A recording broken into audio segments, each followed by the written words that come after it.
गांव के मशरकी कोने में एक पुराना सा मकान था, जिसके सामने एक छोटा सा बागीचा, एक कुआं और एक सुर्द रंग की साइकिल खड़ी रहती थी। ये साइकिल बोबो की थी। बोबो एक नीला बंदर था जो निहायत हमदर्द, नरम मिजाज और होशियार था। उसके साथ हमेशा रहने वाली बिली एक सफेद, मासूम और ज़हीन बिल्ली थी, जिसका दिल हर वक्त दूसरों की मदद करने को तैयार रहता था। बोबो की जिंदगी का एक अहम पहलू उसकी माँ थी, एक कमजोर मगर समझदार बूढ़ी बंदरिया, जिसका चेहरा झुर्रियों से भरा हुआ और आँखों में एक खास दानाई छुपी हुई थी। वो हमेशा बोबो की साइकिल के साथ लगे ट्रॉली में बैठी रहती, गांव भर की सैर करती और खामोशी से लोगों के रवैये को समझती रहती। एक दिन सुबह सवेरे, जब सूरज अभी पूरी तरह निकला भी न था, बोबो ने साइकिल पर अपनी माँ को बिठाया और बिली को साथ लिया। इन तीनों ने गांव के बाजार की तरफ रुख किया। रास्ते में छोटे बच्चे खेलते नजर आए, औरतें कुएं से पानी भर रही थी और परिंदे दरख्तों पर खुशी से चहचहा रहे थे। अचानक एक बूढ़ा इंसान जो गांव के बाहर एक पुरानी कोठरी में रहता था, इनकी तरफ दौड़ा आया। उसका चेहरा परेशान था, हाथ कांप रहे थे। बोबो ने फौरन साइकिल रोकी। बूढ़े ने हाफते हाफते कहा, मेरी मुर्गी गुम हो गई है, वह मेरे लिए सब कुछ थी, उसके बिना मेरी जिंदगी वीरान है। बोबो ने बिली की तरफ देखा। बिली ने इशारे में सर हिलाया। बोबो ने साइकिल की घंटी बजाई, जो उनकी मुहिम का आगाज समझी जाती थी, और तीनों उस बूढ़े के साथ चल पड़े। मुर्गी ढूंढना कोई आसान काम नहीं था। उन्होंने गांव के हर कोने में तलाश किया, कभी नदी किनारे, कभी पुरानी मस्जिद के पीछे, कभी स्कूल की इमारत में। हर जगह जाकर आवाजें दी, निशानियां देखी, मगर कोई पता न चला। रास्ते में उन्हें एक बच्चा मिला जो रोता हुआ स्कूल जा रहा था। बिली ने उससे पूछने की कोशिश की कि क्या बात है। बच्चा खामोश रहा, मगर उसके आंसू सब कुछ बयान कर रहे थे। बोबो ने अपनी माँ की तरफ देखा। उसकी नजरें कह रही थी, पहले इस बच्चे की मदद करो। बोबो ने बच्चे को साइकिल पर बिठाया और स्कूल के दरवाजे पर ले गया। वहाँ उस्ताद साहब खड़े थे, जो सख्त मिजाज के मशहूर थे।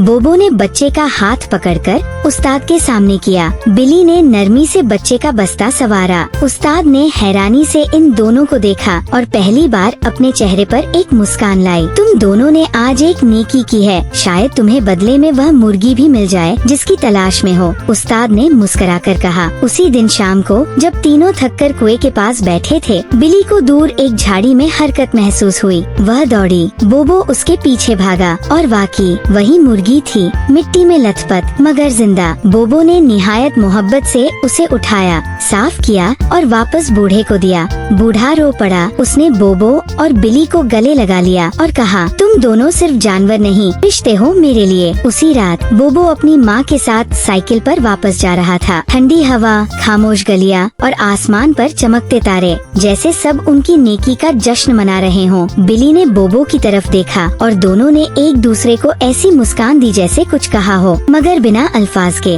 अगले दिन गांव भर में बात फैल गई कि बोबो और बिली ने बूढ़े की मुर्गी वापस दिलाई और एक रोते बच्चे को हंसा दिया। लोग उनकी इज्जत करने लगे। कुछ ने दरवाजे पर पानी रख दिया ताकि जब बोबो साइकिल पर गुजरे तो वो पानी पी सके। कुछ बच्चों ने बिली की तस्वीरें बनाई और अपने बस्तों पर चस्पा कर दी। उनकी नेकी का बदला उन्हें इज्जत, मोहब्बत और वह इत्मीनान मिला जो सिर्फ सच्चे दिल वालों को नसीब होता है। कई दिन गुजर चुके थे जब बोबो, बिली और उनकी माँ ने बूढ़े की मुर्गी ढूंढकर गांव वालों के दिल जीत लिए थे। अब वे गांव की मशहूर शख्सियतें बन चुके थे, मगर बोबो का दिल अब भी सुकून में न था। उसकी माँ अक्सर खामोश रहने लगी थी। कुछ तो था जो उसके चेहरे पर छुपा हुआ दिखता, मगर वो कहती कुछ न थी। एक दिन बोबो और बिली सुबह सवेरे नाश्ता करने बैठे ही थे कि एक शोर गांव की तरफ से आने लगा। लोग चीख रहे थे, आवाजें बुलंद थी, कुछ बच्चे रोते हुए भाग रहे थे। बोबो फौरन साइकिल पर छलांग लगाकर बिली को साथ बिठाया और अपनी माँ को हमेशा की तरह ट्रॉली में बिठाकर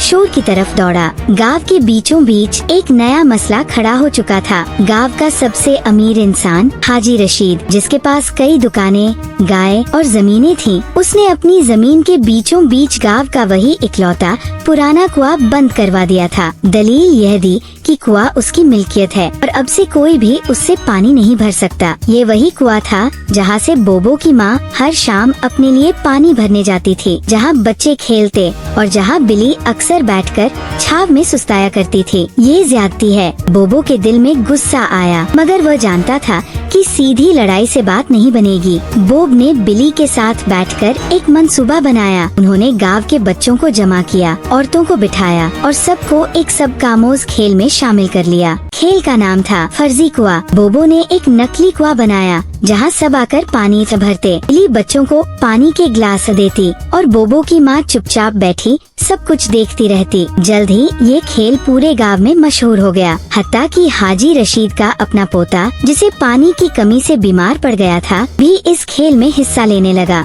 एक दिन बोबो ने हाजी रशीद को दावत दी कि वह फर्जी कुआं देखने आए। रशीद साहब पहले हंसे, फिर मजाक उड़ाया, मगर जब गांव के सब लोग उस खेल में शरीक नजर आए तब उसकी आंखें खुली।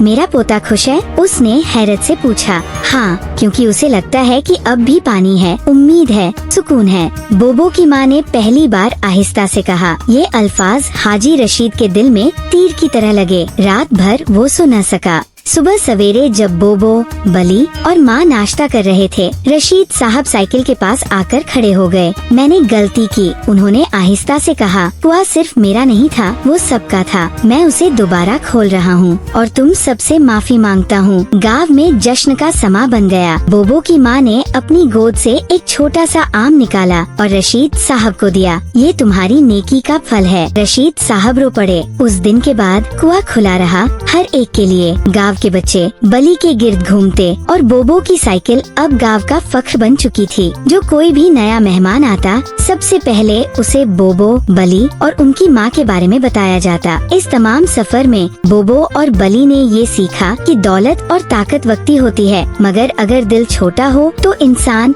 सब कुछ हार जाता है। दूसरों के लिए जीने वाला ही असल में जीतता है। रात को जब सितारे चमक रहे थे और गांव नींद में डूबा था, बोबो, बली और उसकी माँ आसमान की तरफ देख रहे थे। उनकी आँखों में सुकून, दिलों में खुशी और ज़हन में सिर्फ एक ख्याल था, सच्चाई, नरमी और इत्तिहाद। यही असल खजाने हैं। सूरज की किरणें गांव के आसमान पर चमक रही थी। हवा में बहार की खुशबू थी। बोबो, बली और उसकी माँ आजकल पहले से ज्यादा पुरसुकून नजर आते थे। उन्होंने गांव के कई मसाइल हल किए, लोगों को खुशी दी और खुद को दूसरों की खिदमत में लगा दिया। लेकिन एक दिन गांव के बाहर से एक अजनबी आया। उसका नाम इमरान था। शहर से आया था, पतलून शर्ट में मलबूस, हाथ में कैमरा और जुबान पर अजीबो गरीब बातें। वह यूट्यूबर था और गांव की सादगी को मवाद बनाने आया था। वह बोबो, बली और उसकी माँ को देखकर चौंका। उसने फौरन कैमरा ऑन किया और उनकी तस्वीरें और वीडियो बनाने लगा। कितने मजे के किरदार हैं, वह बोला। अगर मैं इनकी कहानी दिखाऊं तो लाखों व्यूज आ सकते हैं। बोबो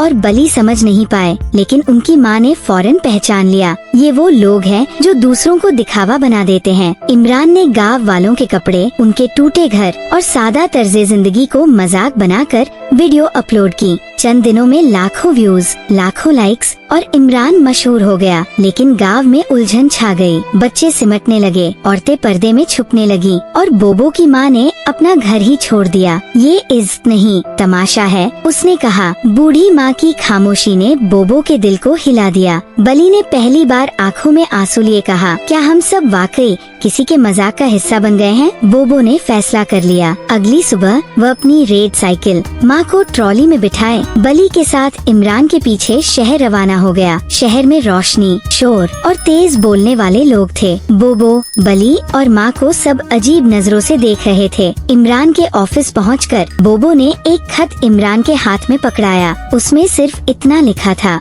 असल कामयाबी दूसरों को हंसाना नहीं, बल्कि उनके दर्द को समझना है। इमरान पहले हंसा, फिर हैरान हुआ। बोबो, बली और माँ वापस लौट गए, लेकिन उनकी बात इमरान के दिल में बीज की तरह लग गई। अगले दिन इमरान की नई वीडियो ने सबको हैरान कर दिया। वीडियो में उसने बोबो, बली और बूढ़ी माँ की खिदमत, सादगी और खुलूस की सच्ची कहानी सुनाई। बिना मजाक, बिना फैशन, सिर्फ सच। ये वीडियो वायरल हो गई। लाखों लोगों ने दिल से दुआएं दी। कुछ ने मदद की, कुछ ने बोबो को खत लिखे, कुछ ने गाँव आकर पानी का कुआं और स्कूल तामीर करवाया। बूढ़ी माँ ने फिर मुस्कुराना शुरू किया। बली ने बच्चों को कहानियाँ सुनाना शुरू किया और बोबो, उसने एक छोटी सी तख्ती बनवाई, साइकिल पर लटकी हुई। खिदमत ही असल कामयाबी है। अब गाँव में जो भी आता, पहले इस इस तख्ती को पढ़ता, फिर बोबो की माँ से मिलता, बली के साथ बैठता और बोबो की साइकिल पर सफर करता। यह कहानी अब सिर्फ YouTube पर नहीं, दिलों पर लिखी जा चुकी थी। आखिरी रात जब सितारे झिलमिला रहे थे, बोबो,